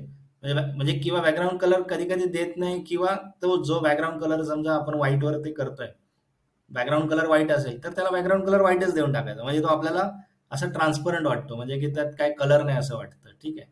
त्यांनी व्हाईट कलर दिलाय, त्याच्यानंतर बॉर्डर दिली आहे, ग्रीन बॉर्डर दिली आहे. आणि सेम नंतर तीच पॅडिंग वॅडिंग देऊन त्याला स्टाईल केली. याला वेगवेगळे बॉर्डर्सने स्टाईल केलंय. आता होवर म्हणजे काय, आता हे झाले बटन्स. हे हे असे बटन्स झाले, हे असे बटन्स झाले. होवर म्हणजे काय, होवर केल्यानंतर ती वेगळे सीएसएस दिले. कोलन होवरवर कोलन होवरवर वेगवेगळे सीएसएस दिले. ठीक आहे. शॅडो दिली आहे, बटनला शॅडो दिली आहे, नॉर्मल शॅडो दिली आहे, होवरला शॅडो दिली आहे. हे सगळे आपल्याला इफेक्ट्स बघून आपल्याला समजले पाहिजेत. हे इफेक्ट्स आपल्याला देता आले पाहिजेत. या प्रॉपर्टी आपल्याला समजून घेतल्या पाहिजे. ह्या सगळ्या आपण मोस्टली या सगळ्या बघितलं आहे. डिसेबल बटन, डिसेबल म्हणजे ते बटन क्लिक नाही होऊ शकत, normal button. Disable, cursor not allow केल्यामुळे बघा हे असं कर्सरच नाही, त्याला डिसेबल सारखं फील आला. डिसेबल. आता बटन विड्थ, विड्थ आपण मेन्शन करू शकतो बटनला पण, म्हणजे 250 पिक्सल मेन्शन करू शकतो. पर्सेंटेज मध्ये 50%, 100% म्हणजे जेवढा एरिया असेल तेवढा 100%. तर तो पण आपल्याला हे सगळं लेआउट बघून आपल्याला कळलं पाहिजे इथे काय दिलं पाहिजे. विड्थ दिली पाहिजे, पिक्सल दिले पाहिजे, पर्सेंटेज दिलं पाहिजे. हे हे आपल्याला एक्सपिरियन्सने प्रॅक्टिस करून या सगळ्या गोष्टी येतात. तर ग्रुप बटन्स हे सगळे नॅव्हिगेशनसाठी असं आपण वापरतो. होम, अबाउटस, कॉन्टॅक्टस, असं काय काय असतं. तर हे फ्लोट लेफ्ट आपण बघितलेले, ते पण फ्लोट लेफ्ट नाही. हे बॉर्डर दिले, ही न ह्याला न बॉर्डर दिले, बॉर्डर दिल्यामुळे थोडं सेपरेटर वाटतंय, चांगलं वाटतंय जरा ते. हे झालं हॉरिझॉन्टल, हे झालं व्हर्टिकल. ठीक आहे. बटन ऑन इमेज, इमेजवर बटन दिलंय त्याने, सेम पोझिशनने त्याला घेतलंय त्या इमेजवर. ओव्हरवर जरा हे केलंय, press button. On click effect दिलाय त्याला, आपण हे पण बघितलेलं. हे हो इफेक्ट आहे. ठीक आहे, जर आपण फास्ट जाऊया, आपल्याला आज एक कम्प्लीट करायचं आहे. आता पॅजिनेशन. पॅजिनेशन म्हणजे काय की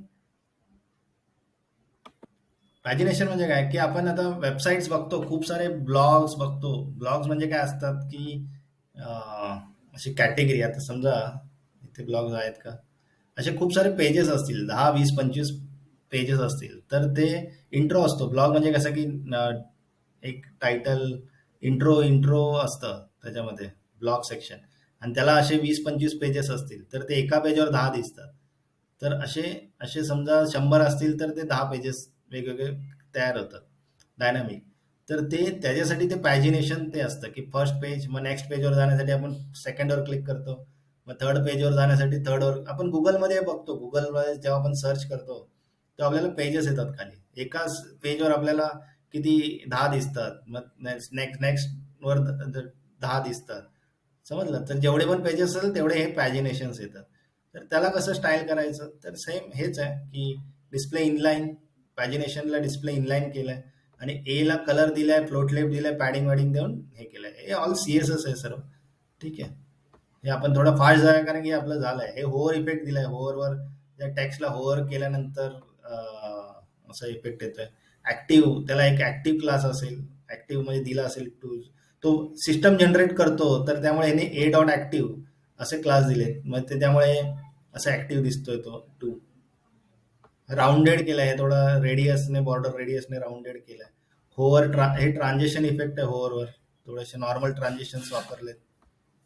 ठीक आहे. हे बॉर्डर्स, हे बॅकग्राऊंड कलर नाही वापरलाय, बॉर्डर्सने याला कंट्रोल केलंय. हे राउंडेड आहेत, सगळे राउंडेड बॉर्डर आहेत, नॉर्मल आहे वगैरे, राउंडेड आहेत. ठीक आहे. हे थोडं फास्ट जाऊया आपण.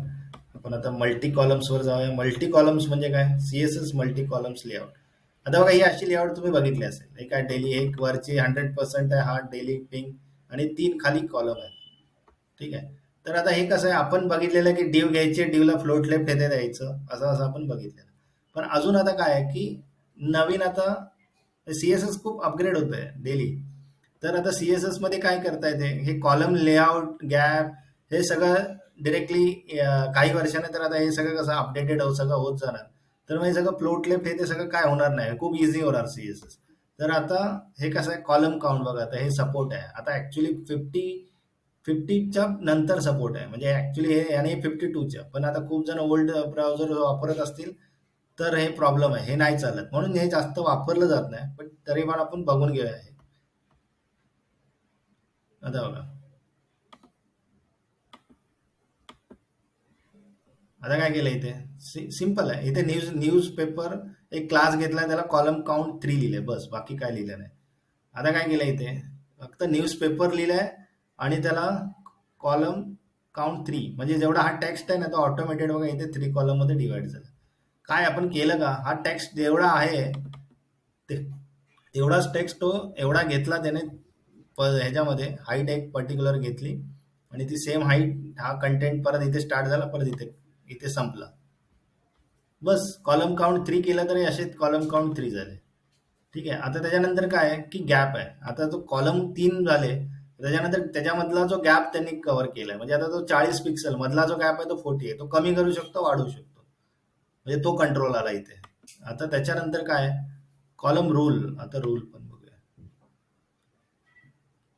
रूल स्टाईल म्हणजे काय, हे जे बॉर्डर आहे त्याची, त्याला काय स्टाईल करायची आहे, तर हे सॉलिड केलंय. मग याच्यामध्ये पण आहे सेम, बॉर्डर सारखेच आहे, डॉटेड डॉटेड हे सगळ्या गोष्टी असतील. मग ते त्या सगळ्या गोष्टी आपण इथे इथे आपण ती स्टाईल अप्लाय करू शकतो.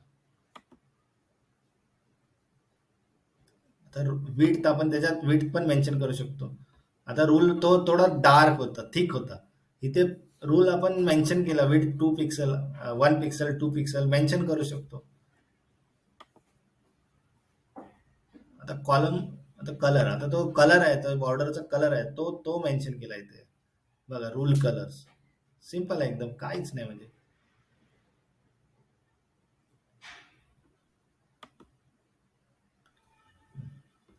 आता काय केलंय, कॉलम स्पॅन ऑल केलाय.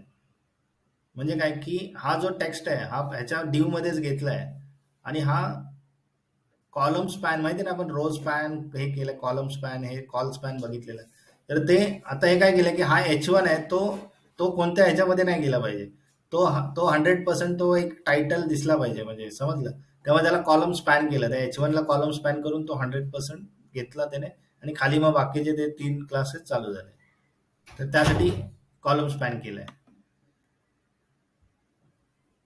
आता कॉलम विड्थ पण करू शकतो. आता म्हणजे कसं आहे, आपण काय बघितलं की एक रूल्स बघितले, त्यानंतर ऑटो 3 कॉलम्स बघितले, त्यानंतर H1 जो आहे हेडिंग, त्याला आपण रोज कॉल स्पॅन केलं, म्हणजे कॉलम स्पॅन केलं. आता इथे काय केलंय, 100 पिक्सेल केलंय कॉलम विड्थ. इथे आपण मेन्शन नाही केले किती, पण मग 100च्या ह्याने किती होतात, 1 2 3 4 5 6, म्हणजे 600 त्याची एक अंदाजे त्याची स्पेस आहे. तर 600ला डिवाइड केला म्हणजे 6 कॉलम झाले. कळलं? म्हणजे ते कॉलम करतात तेव्हा कॉलम मध्ये डिवाइड होतं. विड्थ जेव्हा आपण मेन्शन करतो तेव्हा जेवढी विड्थ असेल तेवढं मग ते कॉलम बनतात. हे सर्व आहे CSS मल्टी कॉलम्स प्रॉपर्टी, हे सर्व आपण वापरतो. ठीक आहे. आता नेक्स्ट आपण जाऊया युजर इंटरफेस.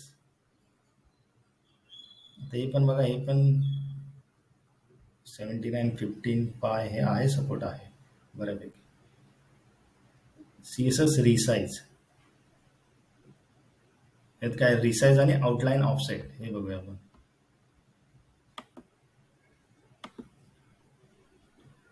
आता काय एक डिव घेतलाय, डिव मध्ये काय जस्ट बॉर्डर ऑर्डर दिलाय, पॅडिंग दिली आहे, विड्थ दिली आहे.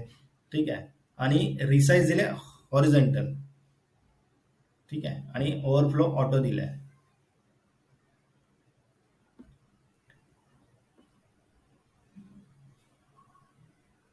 आता हा हा जो आहे बघा, हा जो आहे ना बघा, हा बघा, हा दिसतोय हॉरिझॉन्टली, तो रिसाइज होतोय.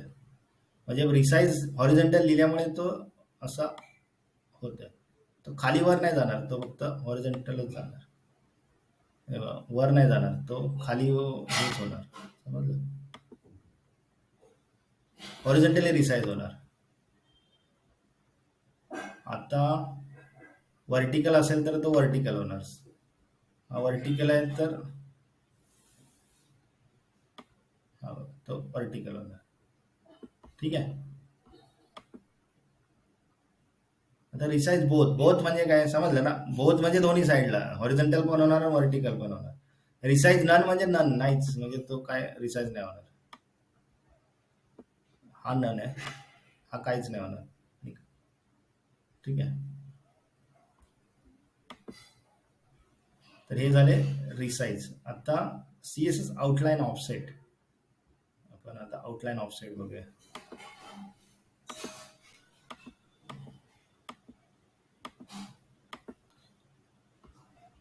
आता बघा, आपण काय काय बघितलेलं, एक सगळ्यात पहिल्यांदा हा टेक्स्ट आहे. ठीक आहे. या टेक्स्टच्या बाहेर काय आहे, बॉर्डर आहे 1 पिक्सेल. ठीक आहे. आणि बॉर्डरच्या बाहेर काय आहे, बॉर्डरच्या बाहेर जे आहे ती आउटलाईन आहे. समजलं? बॉर्डरच्या पण बाहेर म्हणजे रेड कलर जे दिसते ती आउटलाईन आहे.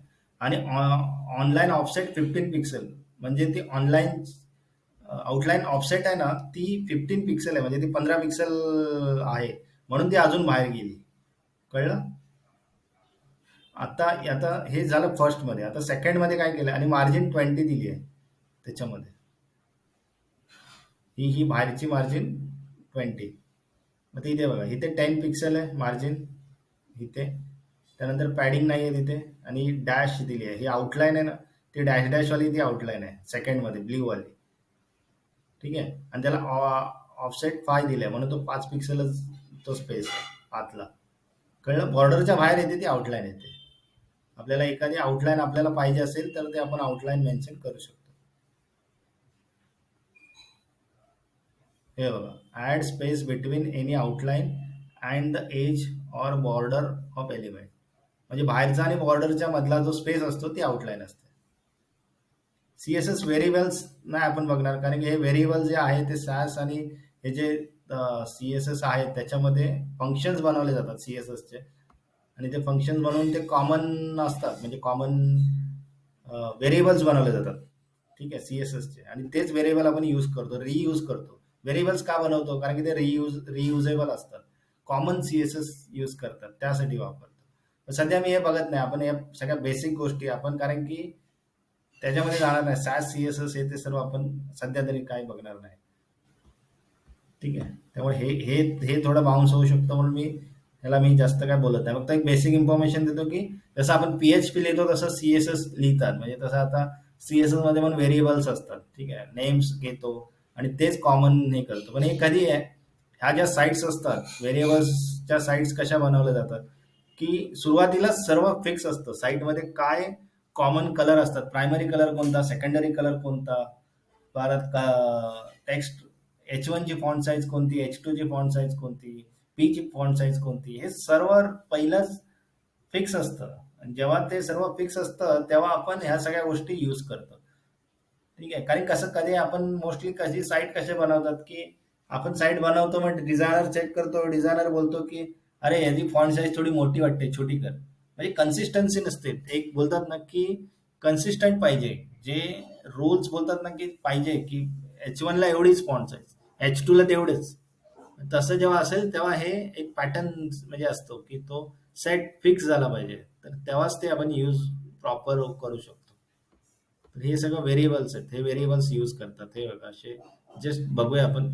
तर हे असे कोलन रूट बनवलं, असं ब्ल्यू कलर लिहिलं. तर आता हे आपल्याला ब्ल्यू प्रत्येक ठिकाणी लिहायचं नाही, मग हे फक्त ब्ल्यू ब्ल्यू करायचं. आणि पुढे मागे ब्ल्यूचा थोडा कलर चेंज झाला तर इथेच चेंज करायचा, म्हणजे सर्व ठिकाणी ऑटोमेटेड चेंज होणार. म्हणजे प्रत्येक ठिकाणी करायची गरज नाही. त्यासाठी कमी सीएसएस, रियुजेबल सीएसएस करण्यासाठी हे सर्व वापरतात. हे हे हे पण सपोर्ट बघा, हे जरा सपोर्ट कमी आहे म्हणून हे जास्त करून वापरत नाही. जे मग फ्रेमवर्क्स आहेत, सॅस म्हणून आहे, लेस म्हणून आहे, परत थायलंड सीएसएस आहे. ठीक आहे, आपण सध्या आता जाऊया बॉक्स सायझिंग वर. ओके, आता बॉक्स सायझिंग. ठीक आहे, बॉक्स सायझिंग म्हणजे काय, ते नीट बघायचं. हे खूप इम्पॉर्टंट आहे. Width plus padding plus border हे ऍक्च्युअल विड्थ असते एलिमेंट्सचे. तसंच height plus padding plus border हे ऍक्च्युअल हाईट असते एलिमेंट्सची. हाईट आणि विड्थ कशी होते समजलं? जर समजा एक 300 पिक्सल 300 आणि हाईट 100 असेल. ठीक आहे, इज बिगर विड्थ. तर बघूया आपण आता. आता जर समजा हा ड्यू आहे, हा ड्यू आहे फर्स्ट. तर या ड्यू मध्ये काय केलंय, फर्स्ट ड्यू मध्ये काय केलंय की 300 विड्थ आणि हाईट 100 आहे आणि बॉर्डर 1 पिक्सल दिले. तर याची विड्थ किती झाली, 300 विड्थ आणि प्लस बॉर्डर पण काउंट होते, म्हणजे 302 झाली. ठीक आहे, आता याच्यामध्ये बघा बॉर्डर काउंट होते का, बॉर्डर काउंट होते. म्हणजे ही 1 पिक्सल आणि ती 1 पिक्सल, म्हणजे 302 एरिया त्याने कव्हर केला. आता इथे काय आहे की 300 आणि 100 आणि आणि पॅडिंग 50, म्हणजे इथे किती झाली, विड्थ किती झाली, 300, 50, लेफ्ट 50, राईट 50, 400 आणि 402 याची खालच्याची विड्थ झाली. समजलं? अशी बॉक्स म्हणजे असंही असतं बॉक्स, म्हणजे एलिमेंट्स अशी विड्थ काउंट करतं, म्हणजे ते एरिया तेवढा स्पेस घेतो. तर त्याला आता कंट्रोल कसं करायचं तर ते आपण बघायचं.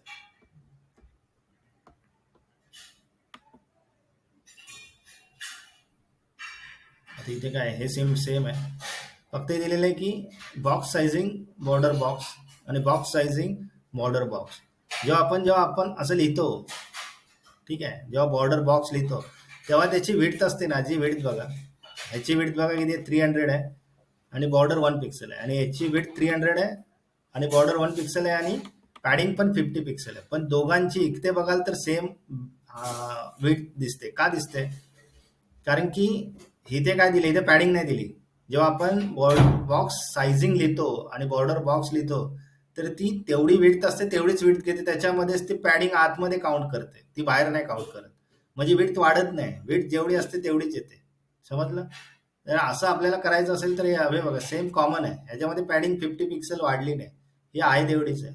तर ह्यासाठी बॉक्स सायझिंग लिहितो. बॉक्स सायझिंग बॉर्डर बॉक्स लिहिलं की ते ऑटोमॅटिक ते त्यालाच अप्लाय होते. जर हे असं केलं, याचा अर्थ ऑल एलिमेंट्सला जर आपण हे बॉक्स सायझिंग बॉर्डर बॉक्स लिहिलं तर वेबसाईट्समध्ये विड्थ जर आपण लिहितो तर विड्थ दिल्यानंतर ते अजिबात काउंट होत नाही. म्हणजे प्रॉपर जेवढी आपल्याला विड्थमध्ये ऑटोमेटेड आतमध्ये हे होतात, म्हणजे ते बाहेर जात नाहीत त्याची. 300 मध्येच सगळं कव्हर होणार मध्ये. ठीक आहे. आता next media query. Media query म्हणजे काय की मी पूर्वी तुम्हाला आता सांगितल्याप्रमाणे की रिस्पॉन्सिव्ह वेबसाईट, आपण रिस्पॉन्सिव्ह मध्ये वेबसाईट्स बनवतो. म्हणजे आयपॅड डेस्कटॉप असेल, आयपॅड असेल, मोबाईल असेल, अजून खूप सारे असे डिव्हायसेस असतात. आता बघा आपण काय करतो, एक व्ह्यू पोर्ट असतो. व्ह्यू पोर्ट म्हणजे काय की हा हा जो एरिया आहे हा दिसतोय, जो डिस्प्ले दिसतोय एरिया, हा हा वरचा सोडून द्या, हा खालचा जेवढा एरिया दिसतोय तेवढा त्याला व्ह्यू पोर्ट बोलतात. डिव्हाइस म्हणजे काय, जो आपला डिव्हायसेस असतात, म्हणजे फोन बिनचे सगळे डिव्हायसेस असतात, आयपॅडचे डिव्हायसेस, ठीक आहे, त्याची हे असेल. त्यानंतर ओरिएंटेशन म्हणजे की ओरिएंटेशन असतं एका फोनचं, विड्थ आणि हाईट, एक असं 1024x768 तसं. आणि रिझोल्युशन्स असेल की 1024 रिझोल्युशन किंवा 768 रिझोल्युशन किंवा 1920 रिझोल्युशन्स, तर रिझोल्युशन्स. तर ह्या सगळ्यांना आपण मीडिया क्वेरी मेन्शन करतो. तर ते मीडिया क्वेरी म्हणजे आपली सीएसएस आपण वेगवेगळ्या मीडिया क्वेरी लिहून वेगवेगळ्या डिव्हायसेसला वेगवेगळे सीएसएस देऊ शकतो. त्याचा अर्थ मीडिया क्वेरीने आपण ते सर्व करू शकतो आणि त्यालाच रिस्पॉन्सिव्ह बोलतात.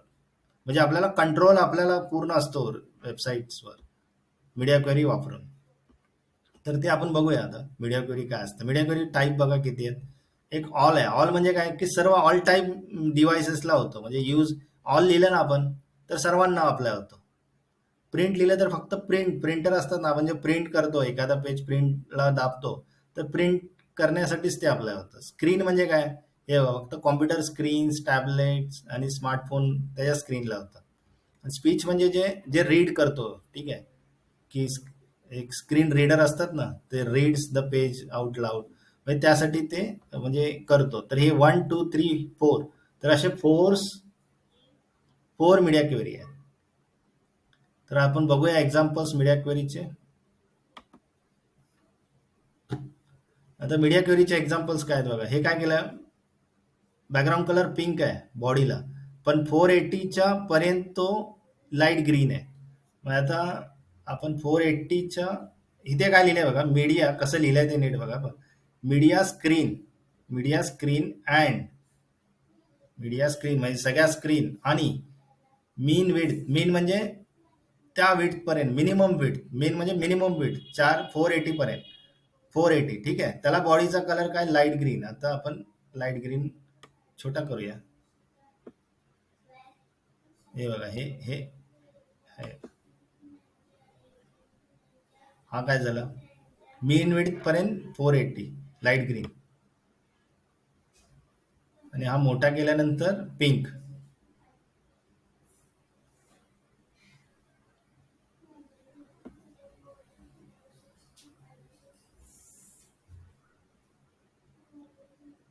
Resize the browser window to see effect, ठीक आहे. And the media query will only apply of the media type of screen and viewport is 460 wide or wider.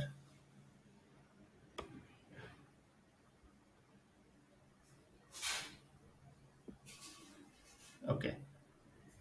म्हणजे मीन विड्थ म्हणजे काय, मिनिमम 480, सॉरी, मिनिमम 480 पासून पुढे. मीन width म्हणजे काय, minimum 480 पासून पुढे लाईट ग्रीन अप्लाय होणार. म्हणजे त्याचा अर्थ 480च्या खाली पिंक होणार.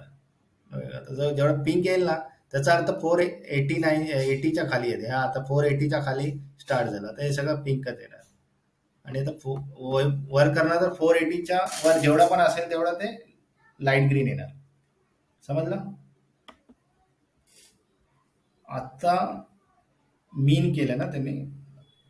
आता बघा, आता हे बघा, हे त्यासाठी हे मेन्शन करावं लागतं. मीडिया क्वेरी लिहिण्यासाठी हे आपल्याला मेटा नेम, व्ह्यूपोर्ट आणि कंटेंट विड्थ, डिव्हाइस विड्थ, हे सर्व इनिशियली स्केल 1.0 हे लिहावंच लागतं, त्याशिवाय रिस्पॉन्सिव्ह होत नाही. एवढं लक्षात ठेवायचं. आणि मीडिया क्वेरीमध्ये काय केलं यांनी, स्क्रीन आणि मीन विड्थ हे पण सेम 480 पासून पुढे अप्लाय होणार. काय अप्लाय होणार की ही लेफ्ट जी आहे, लेफ्ट साईड बार आहे, त्याची विड्थ 200 असेल आणि मेनची 246 असेल.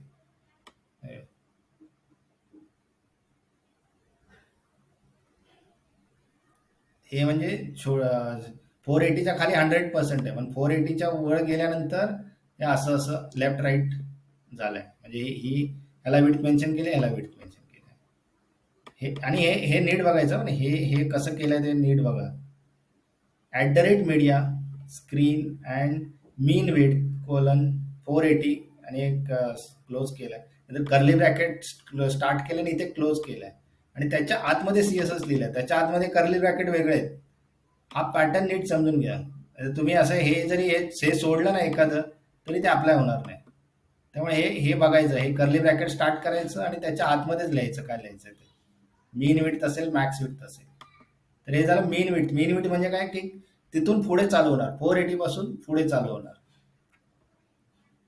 आणि मॅक्स विड्थ म्हणजे काय, 480 मॅक्स विड्थ म्हणजे मॅक्स विड्थ तिथपर्यंतच, 480 पर्यंतच.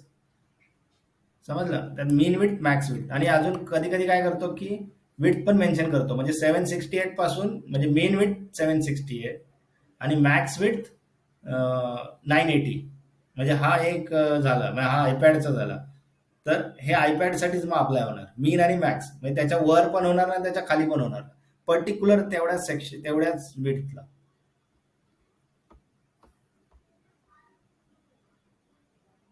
ठीक आहे. आता नेक्स्ट पेजला आपण जा. आता मीडिया क्वेरी कोणती आहे ही, आता इथे बघा मॅक्स आहे. मॅक्स म्हणजे काय की 990 पर्यंत, 0 to 990, 992, म्हणजे सर्वांना. म्हणजे हा मोबाईलला पण होणार, आयपॅडला पण होणार. आणि इथे लिहिलं मॅक्स 600, म्हणजे हा 600 पर्यंतच होणार. पण कसा लिहिलाय बघा, मीडिया स्क्रीन. इथे काय लिहिलंय, media screen and max width, media screen and max width. ठीक आहे. आणि कर्ली ब्रॅकेट, इथे कर्ली ब्रॅकेट क्लोज, आणि नंतर हे बॉडीचं कर्ली ब्रॅकेट इथे क्लोज आहे. कर्ली हे हा पॅटर्न, हा पॅटर्न आहे. हा पॅटर्न लक्षात ठेवा.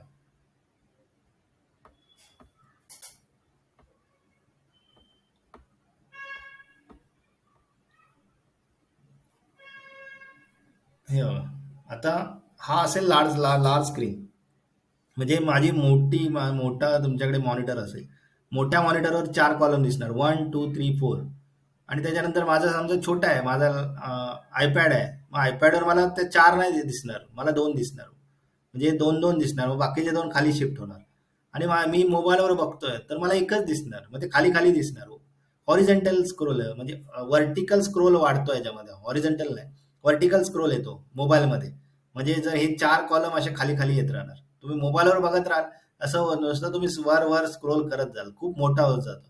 आणि तीच साईड जर मोबाईलवर, डेस्कटॉपवर बघितली तर ती अशी फिक्स होते, म्हणजे की एका ह्याच्यामध्ये लगेच असे 4 कॉलम येतात, म्हणजे स्क्रोल कमी होतो लगेच. आणि मोबाईलवर स्क्रोल वाढतो, जे खाली खाली शिफ्ट होत राहतं ना, म्हणून ते खाली स्क्रोल वाढतो.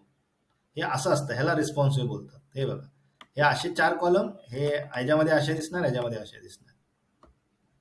त्यासाठी कसं केलंय बघा, इथे यांनी काय केलंय, डिफॉल्ट 25% दिलाय आणि मॅक्स विथ 992 ला 50% दिलाय, म्हणजे 2. आणि 600 ला 100% दिलाय. त्याच्यामुळे ते असं 100%, 600च्या खाली 100% येत आहे.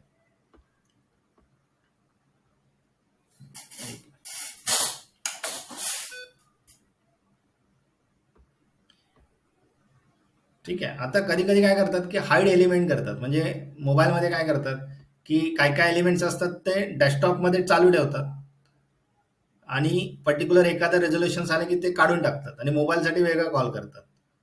समजलं? म्हणजे एलिमेंट्स हाईड करतात. बघा, I will be hide on small screen. म्हणजे आता हा ड्यू एक्झाम्पल आहे समजा. आता बघा, हा ड्यू एक्झाम्पल्स असं आहे. हा जर छोट्या स्क्रीनमध्ये गेलो आपण, किती 600 मध्ये गेलो ना, तर तो निघून जाईल बघा. गेला, गायब झाला. तर त्याला डिस्प्ले नन करून टाकला. म्हणजे असे पण एलिमेंट आपण करतो.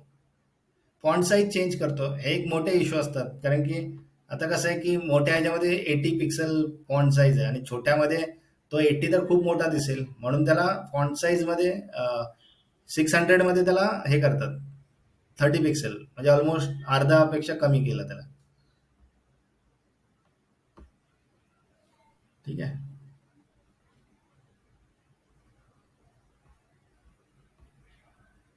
आता बघा, हे हे मी बोललो ना, हे सेकंड ऑप्शन ओरिएंटेशन, म्हणजे पोर्ट्रेट व्ह्यू आणि लँडस्केप व्ह्यू. आपण जेव्हा मोबाईल बघतो तर असा उभा पकडतो, नंतर आडवा पकडतो, तर ते तसं तसं आपण सीएसएस, त्याला पण आपण सीएसएस मेन्शन करू शकतो. हे बघा. हा ओरिएंटेशन लँडस्केपला हे होणार, आणि पोर्ट्रेट व्ह्यू असतो त्याला पण आपण इथे मेन्शन केला तर वेगळा कलर देऊ शकतो बॅकग्राऊंड.